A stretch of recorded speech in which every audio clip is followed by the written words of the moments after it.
அவன் வீடேறி போய் கழுத்தில் கத்தி வச்சிட்டியாமே, அவனுக்கு சரியான நாள் நீதாயா. நம்ம போயிலாடா. தெரிலண்ணே. என்ன ஆளுங்கப்பா? என்னண்ணே, நான் பேசாமல் எங்கேயோ இருந்தவனை வர சொல்லி என்ன ஜாதின்னு கேட்குறீங்க? இங்கே ஜாதியை வச்சு தானப்பா எல்லாமே. அப்படி ஆக்கிட்டீங்கண்ணே. ஓட்டுன்ற ஒரு விஷயம் இருக்கிறதுனால தானேயா சாதிங்கிற சனியனை தூக்கி சுமந்துக்கிட்டு இருக்கோம். அண்ணே, ஒவ்வொரு ஜாதியிலையும் ஜாதி வேண்டான்னு சொல்கிறவன் தானே மெஜாரிட்டியாக இருக்கான்.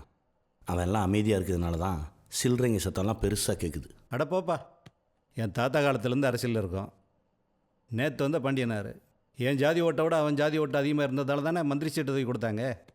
சாதி தான் என் வெற்றி தோல்வியை தீர்மானிக்குது. தப்புண்ணே. வெற்றி தோல்வியை தீர்மானிக்கிறது ஜாதி ஓட்டு இல்லை, படித்தவன் ஓட்டு. முதல்ல ஓட்டு போடுறான் பாருங்க, அவன் ஓட்டு. உங்களை பிடிக்காம ஒரு கூட்டம் சுற்றிட்டு இருக்கு பாருங்க, அவங்க ஓட்டு. அடுத்த தலைமுறை முழிச்சுக்கிச்சு, இனிமேல் ஜாதி அரசியல் வேலைக்கு ஆகாது.